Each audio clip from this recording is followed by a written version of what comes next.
બનાસકાંઠા જિલ્લાના ડીસા તાલુકાના બાઈવાડા ગામના પ્રગતિશીલ ખેડૂત બાબુભાઈ દેસાઈએ વરસાદી પાણીના સદુપયોગ થકી જળ સંચયનું ભગીરથ કાર્ય કર્યું છે। તાજેતરમાં પડેલા સારા વરસાદના પાણીને પોતાના ખેતરમાં આવેલી ખેત તલાવડીમાં સંગ્રહિત કરી સંપૂર્ણ ભરી દીધી છે, જેનાથી ભવિષ્યમાં સિંચાઈ માટે મહત્વનો જળભંડાર તૈયાર થયો છે।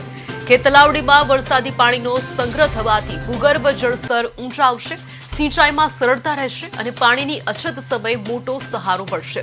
પાણી બચાવો જળ સંચય કરો ના સંદેશને સાર્થક કરતી બાબુભાઈ દેસાઈની આ પ્રશંસનીય પહેલ ગ્રામીણ ક્ષેત્રના અન્ય ખેડૂતો માટે પણ જળ સંચય અર્થે પ્રેરણારૂપ બની રહી છે।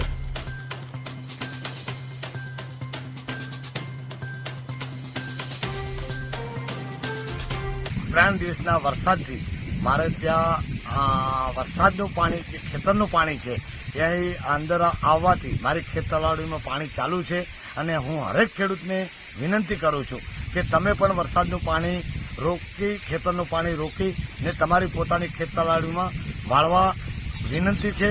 અને